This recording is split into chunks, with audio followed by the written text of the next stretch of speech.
Hey everybody, it's me, Jason Torchinsky, and I'm here with a car that I've always loved, the Volkswagen Karmann Ghia. So right now, I'd like to tell you 5 really interesting things about this car.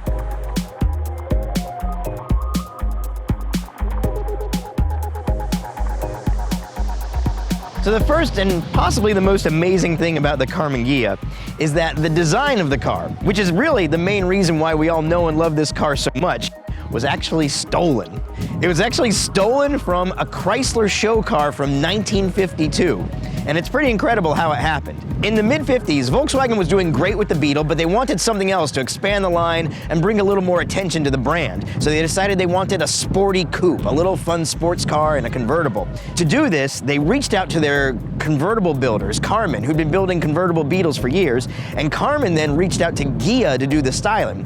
Ghia was a famous Italian design house and had worked with all kinds of people, including the Chrysler Corporation. So back in the early 50s, Ghia and Chrysler were working together to make a series of show cars. They were working with Chrysler's lead designer, Virgil Exner, and one of the cars they created was this beautiful, massive thing called the D'Elegance. It was a car that had long flowing lines, it had a beautiful kick-up fender. It was a really stunning concept car, and they showed this in 1952. It was a big hit on the show car circuit, but nothing ever really came of it. So the D'Elegance and its design kind of aesthetic were a little bit forgotten, until Volkswagen came to Ghia and asked for a design for a new sports car.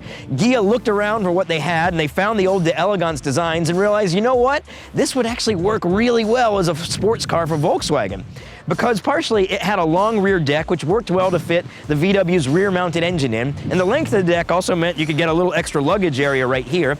So they scaled the design down, they cleaned it up a little bit, they got rid of the radiator grille since there was no radiator and they didn't need it, and the end result was the Karmann Ghia, the lovely, taut little Karmann Ghia. And if you look at the two designs side by side, there's no question where this thing came from. This line that goes from the base of the body all the way and kicks up to the rear fender, that's completely from the D'Elegance design. All of these are exactly from the D'Elegance design, just again, scaled down a little bit.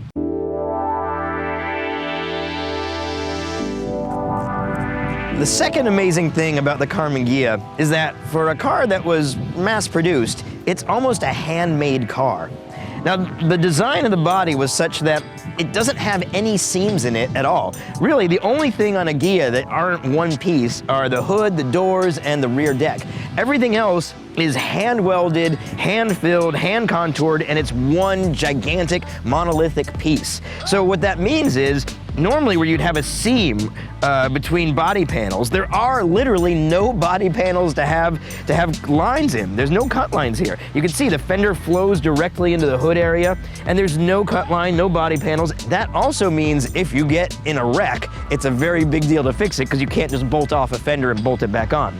Like this front little nose part of the Ghia, pretty much every Ghia in existence has been hit in this nose at some point, and to fix it requires a lot of intense work and labor. In fact, companies would sell aftermarket grills that were fake that you'd stick on here just to cover nose damage because it was such a pain in the butt. But even though it's a pain, it really is beautiful, and it really is what makes this car look so sculptural and so great. It's these flowing lines, like a Henry Moore sculpture. The only other car I can think of that's even close to this would be a Volvo P1800 was the same way. But pretty much nothing else is like it, where it's just one beautiful hand-formed piece of metal. And a lot of work went into making Ghia bodies. If you ever look at how the assembly lines looked for this, it wasn't like a regular car assembly line. It was literally hand artisans shaping, sanding, welding, doing all this really intense hand labor to make this car. And that's kind of what makes these cars so special even today.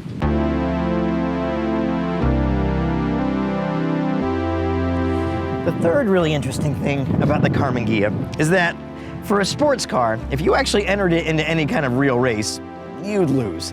And Volkswagen knew this, and this was a big part of their advertising plan for the Karmann Ghia. In fact, there was an ad that showed a Ghia with racing stripes and a number on the side, and the tagline was just, you'd lose. Because that's not what this car was about. This was not really a sports car. This was a sporty car. It was a car that felt sporty and looked great, and that was it.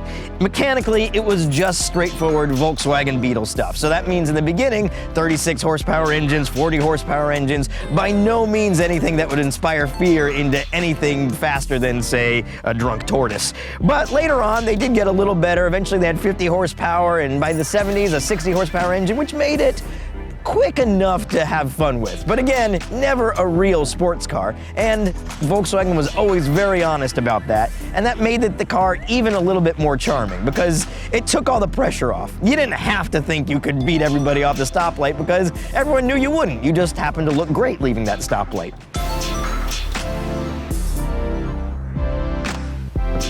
Most people know that the Ghia was built on the standard Volkswagen Beetle chassis, but that's not entirely true. While it was mostly the exact same as the Beetle chassis, the Ghia chassis was actually widened by 4 inches because the Ghia is a full-width design. It's 4 inches wider than a Beetle was, so they made the floor pans of the Ghia 4 inches wider. And that Ghia pan actually got used for a lot of other things, including the famous Volkswagen Thing, which was a sort of Jeep-like Beetle that was built on the Ghia pan because it's 4 inches wider.